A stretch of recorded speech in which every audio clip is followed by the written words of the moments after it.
Bonjour à tous. Donc la petite vidéo que vous venez de voir introduit bien le sujet.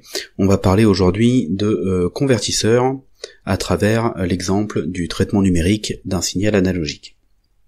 Donc on va expliquer tout ça tout de suite. On va s'architecturer autour de 3 points. Tout d'abord, on va définir ce qu'est le traitement numérique d'un signal analogique. On va voir un petit peu comment ça fonctionne et quelles en sont les diverses étapes. On aura quelques petites définitions pour faire un point sur le vocabulaire. Et enfin, on viendra déterminer l'ensemble des caractéristiques des convertisseurs. Donc cette leçon est un petit peu hors sujet, on va dire, hein, par rapport aux interfaces numériques, mais elle en est le prolongement, hein, puisque les convertisseurs sont un cas particulier et sont très utilisés de nos jours, où le traitement numérique est omniprésent. Allez, sans plus attendre, on attaque avec le traitement numérique d'un signal analogique. Donc comment ça se passe ? Tout d'abord, on part d'une grandeur physique. Donc dans notre exemple, la grandeur physique, une voix, par exemple. Là on avait la chanteuse dans sa cabine, ça peut être moi qui vous parle à travers ce micro, ça peut être quand on est sur Discord et qu'on discute aussi à travers le micro. Voilà, la grandeur physique, c'est la voix qu'on va transporter. Ça peut être aussi la vitesse du vent, qu'on va venir capter à travers un anémomètre. Ça va être la direction du vent, qu'on va venir capter à travers une girouette. Ça peut être tout un tas d'exemples, un flotteur dans un réservoir pour en connaître le niveau, etc. Donc on a une grandeur physique qui va être captée par un capteur. Donc elle est réceptionnée par le capteur, qui est capable de mesurer cette grandeur physique. Donc, toujours dans l'exemple de la voix, on va prendre le micro, et la grandeur physique, la voix vient percuter le micro, et il va en sortir une grandeur électrique. Cette grandeur électrique, elle est sous forme analogique, forcément, hein, puisque les grandeurs physiques ne sont pas numériques, hein, ne sont pas en binaire. Donc, cette grandeur analogique, pour pouvoir l'exploiter, on va devoir la convertir en grandeur numérique. Pour ce faire, on a une première étape qui va être l'échantillonneur bloqueur. Alors l'échantillonneur bloqueur, ça va consister à, on verra ça en détail tout à l'heure, mais à venir prélever à intervalles de temps réguliers la valeur instantanée de la grandeur analogique qu'on avait précédemment. Donc ça prend cette forme-là. Si notre grandeur d'entrée analogique sortie du capteur, c'est le signal rouge, vous voyez qu'à intervalles de temps réguliers, tac, en violet, on vient prélever la valeur instantanée et on la bloque à son état jusqu'au niveau suivant. C'est pour ça qu'on parle d'échantillonneur bloqueur. Donc au premier intervalle, hop, on va la maintenir bloquée ici, etc., etc. Donc le signal qui va sortir de notre échantillonneur bloqueur est toujours un signal analogique, hein. Vous voyez qu'on n'est pas forcément sur des lignes à chaque fois, que ça va pas forcément être des valeurs qui tombent juste. Donc ce qui va sortir de l'échantillonneur bloqueur, ça va être ce signal violet de forme un petit peu crénelée, comme ça. Ce signal, on va ensuite le passer dans un convertisseur analogique numérique, CAN, qui lui va venir remplacer, vous voyez, si notre signal violet de tout à l'heure là est représenté en rouge, il va venir remplacer chacun de ces paliers par une valeur numérique binaire, donc comme on peut le voir ici. Là, maintenant qu'on a une donnée sous forme numérique, on va pouvoir la traiter via un microprocesseur. Alors la traiter, comme dans l'exemple qu'on avait tout à l'heure avec l'ingénieur du son qui s'évertuait sur sa table à venir corriger la voix de la personne, ça peut être à travers un logiciel de traitement de son, comme je vais utiliser tout à l'heure après cet enregistrement, pour venir supprimer un petit peu de souffle et réguler un peu la voix. Ça peut être via le logiciel Discord, par exemple, qu'on utilise, de venir traiter la voix, la couper en paquets, l'envoyer sur un serveur et la redistribuer à tous les auditeurs. Et donc elle arrive chez vous au niveau de votre microprocesseur et elle pourra continuer son chemin à l'issue du microprocesseur. Donc une fois que le traitement est réalisé par le micro-P, on passe à la conversion numérique analogique. Donc ce signal numérique, bien évidemment, si on l'envoyait directement sur des haut-parleurs ou autre chose, il n'est pas exploitable. Il est exploitable par le microprocesseur, mais c'est tout. Donc on va être obligé de le reconvertir en une grandeur analogique, qui elle va pouvoir être exploitée par nos capteurs. Par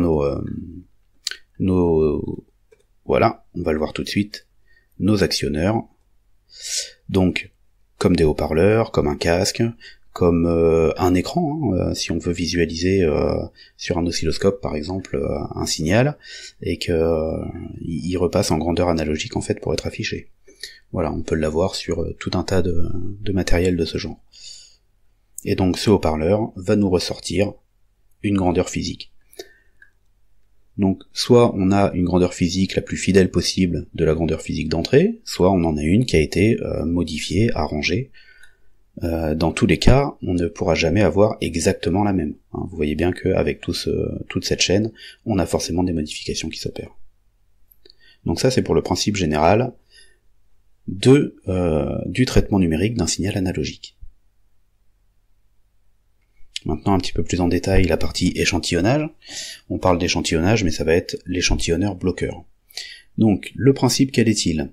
Cela consiste à prélever la valeur instantanée d'un signal analogique à des intervalles de temps réguliers et avec une cadence suffisante pour ne pas perdre d'informations. Donc ces intervalles de temps réguliers, ça va être le T0 qu'on a ici. Vous voyez que régulièrement, à chaque tic, on vient prélever la valeur du signal, etc. Et ensuite cette valeur est bloquée jusqu'au prélèvement suivant. Ça va nous permettre de nous donner suffisamment de temps à notre convertisseur pour pouvoir remplacer cette valeur-là par une valeur qui lui est plus appropriée et in fine une grandeur numérique. Donc pour restituer un signal sans distorsion, un signal analogique sans distorsion, petite précision, il est nécessaire d'avoir une fréquence d'échantillonnage, donc la fréquence qui correspond à ce laps de temps, qui est au moins 2 fois supérieure à la fréquence max du signal bleu qu'on va vouloir échantillonner. 2 fois c'est un minimum. On essaiera souvent d'échantillonner le plus possible, alors ça nous fera plus de données numériques en sortie, mais on aura quelque chose de beaucoup plus précis. Vous vous en rendez bien compte là directement sur l'image. Si j'avais des tics plus fréquents, j'aurais quelque chose de beaucoup plus précis à la restitution. Une fois qu'on a fait notre traitement d'échantillonnage, on va passer à la quantification. Donc on arrive sur l'étape du convertisseur analogique numérique, où là on retrouve notre signal vert, donc qui est sorti de l'échantillonneur bloqueur, d'accord. Et ce signal, on va remplacer cette tension de sortie, là, à chaque fois, on va la remplacer par une tension multiple d'une quantité élémentaire qu'on appelle le quantum, qui elle va être une valeur fixe, que va être capable de convertir le convertisseur analogique numérique. Parce que on se rend bien compte que si on est sur des intervalles un peu entre deux échantillons, c'est un peu particulier d'avoir de la précision. Donc le quantum, quel est-il? Là, voilà, vous voyez, on a une grille qui apparaît, où là on est sur des hauteurs régulières.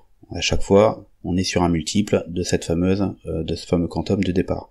Donc si on a un signal qui vient ici, le convertisseur pourra dire qu'il est à 0, s'il est là, il pourra le quantifier à 1, à 2, à 3, à 4, à 5, etc. etc.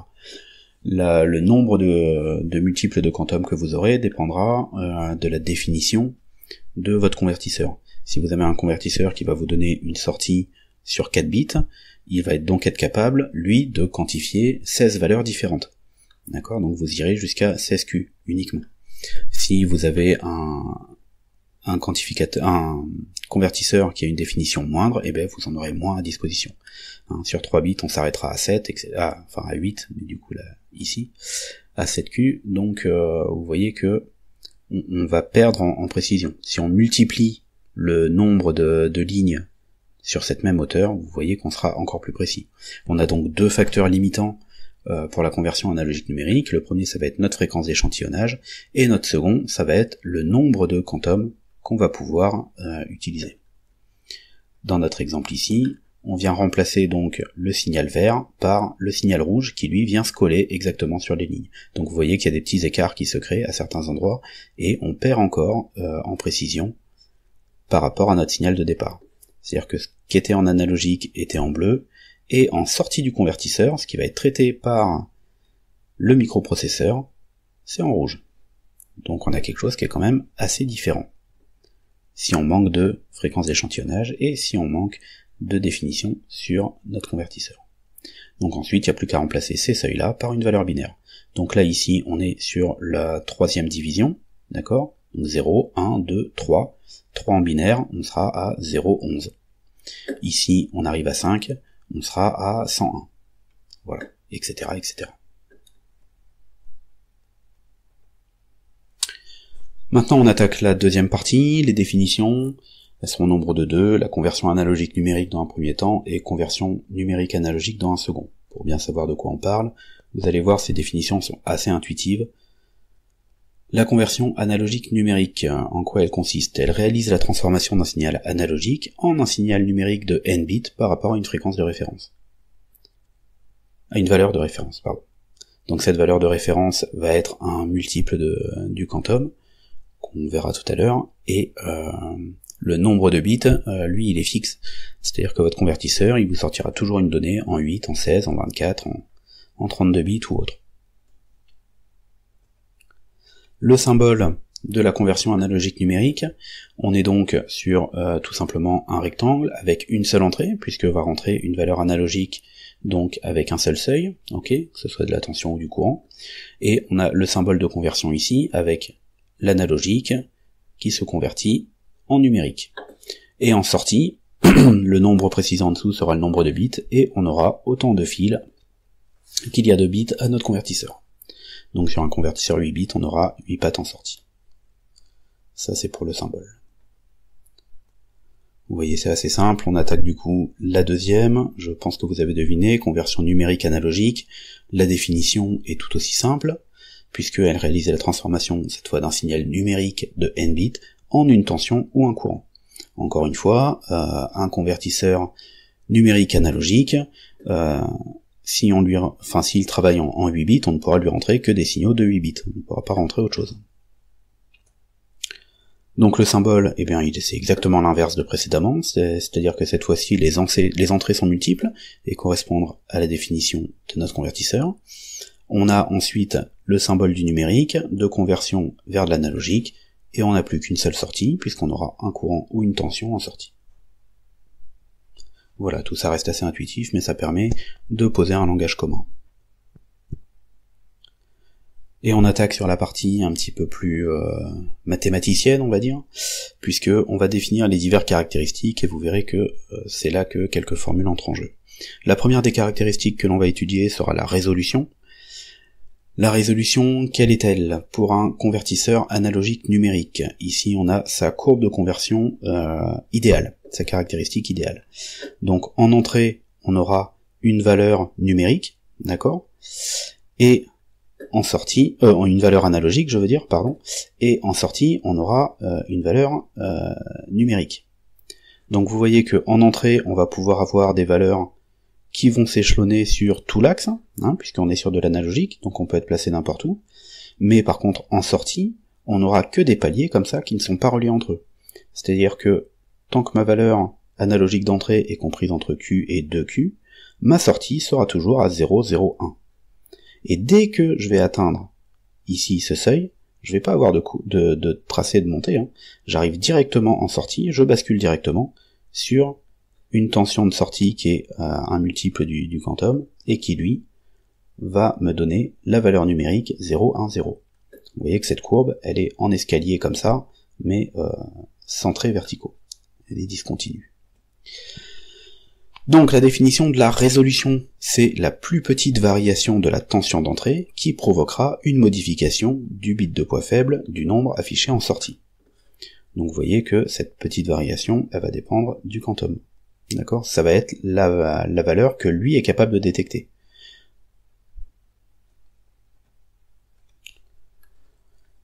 Et on a les données sur lesquelles on va pouvoir jouer, c'est-à-dire que notre tension d'entrée, on va venir la comparer à une tension de référence. D'accord? C'est ça qui va nous permettre de faire de la conversion. Cette tension de référence, on va la calculer comme suit. On va prendre la tension d'entrée théorique max que l'on veut échantillonner, et on va lui rajouter un quantum pour pouvoir faire la comparaison. Et ensuite, Le calcul de ce quantum se fait lui, le quantum va être égal à la valeur de notre tension référence divisé par 2 exposant n, n étant la définition, le nombre de bits de notre convertisseur. Voilà. Donc ces deux formules se mordent un peu la queue, il faut jongler avec en fonction des données que l'on aura. Donc en règle générale, sur un convertisseur, on connaît le 2 exposant n, puisqu'on sait sur combien de bits il travaille, et on va connaître la tension max, le VE max, que l'on veut échantillonner. Voilà, si on veut échantillonner une tension entre 0 et 10 volts, eh bien notre 10 volts sera notre VE max d'entrée, et donc on sait par rapport à ça combien on va avoir de VRF à régler, sachant le nombre de bits sur lequel on va coder l'information. Pour un convertisseur numérique analogique maintenant, donc celui qui fait l'opération inverse, cette fois-ci en entrée on n'a plus que des valeurs numériques, on n'a donc pas de possibilité sur l'axe d'entrée d'avoir des valeurs intermédiaires, on n'aura rien entre 0,00 et 0,01, donc on aura soit 0, soit 1, soit 10, 11, etc. Et pour chacune de ces valeurs d'entrée, on a une seule et unique valeur de sortie possible, qui va être un multiple du quantum. Donc le quantum 2 fois, 3 fois, etc. Et donc la définition de la résolution, pour le convertisseur numérique analogique, c'est la plus petite variation de la tension de sortie qui peut être provoquée par une modification du nombre numérique en entrée. Donc si je modifie mon nombre numérique en entrée, je passe de ce caractère-là à celui-ci, je vais avoir une modification de la tension de sortie qui va être équivalente à un quantum. On retrouve les mêmes formules, puisqu'encore une fois, ce composant se règle grâce à la tension de référence qu'on lui appliquera, et donc cette fois-ci le VRF ne va plus être égal au VE max mais au VS max, puisque c'est sa tension de sortie qui va nous intéresser, puisque si on veut par exemple sortir sur des écouteurs, on va être entre 0,5 et 1,5 volts. Donc on va régler notre VRF à 1,5 volts plus une valeur du quantum, qui va dépendre du nombre de bits de notre convertisseur, puisque la valeur du quantum, ce sera VRF divisé par 2 exposant n. Avec n, toujours le nombre de bits de notre convertisseur.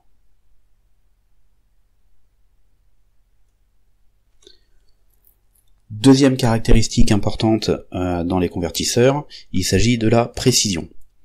La précision, ça va être l'écart entre la sortie théorique et la sortie réelle. Un convertisseur, il a une courbe de caractéristiques de sortie idéales, qui sont celles que l'on a vues précédemment. On peut les assimiler l'une ou l'autre à une droite, virtuellement, d'accord, et cette droite suit une courbe bien rectiligne. Maintenant, un convertisseur peut être défaillant, peut avoir des défauts. Alors là, les défauts sont exagérés pour qu'on les visualise bien, mais ces défauts existent quasiment systématiquement sur les convertisseurs, ils sont juste amoindris. On va avoir 3 types de défauts principaux par rapport à notre caractéristique idéale.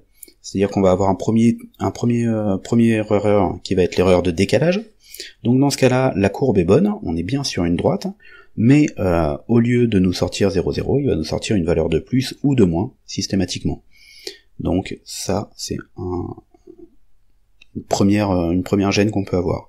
Deuxième erreur, l'erreur de gain. Dans ce cas-là, on a comme une amplification qui est trop forte ou pas assez. C'est-à-dire qu'au fur et à mesure qu'on va monter dans nos valeurs numériques, eh bien on va avoir la sortie qui va s'envoler. Donc là encore une fois, on aura une valeur de sortie qui sera différente de la caractéristique idéale, et donc ça ce sera aussi à corriger.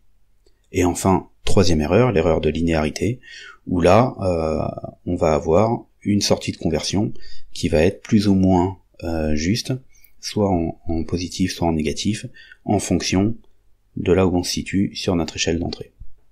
Donc 3 types d'erreurs possibles pour la précision d'un convertisseur: l'erreur de décalage, l'erreur de gain et l'erreur de linéarité. Et enfin, troisième caractéristique à prendre en compte sur un convertisseur, son temps de conversion. Le temps de conversion, à quoi il correspond? Comme son nom l'indique, c'est le temps minimum nécessaire entre le début d'une première conversion et le début de la suivante.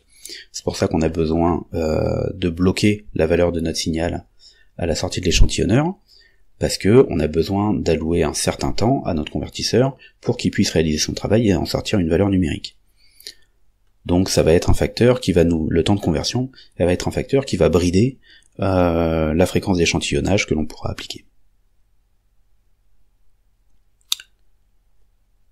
Donc on est passé assez rapidement sur cette heure.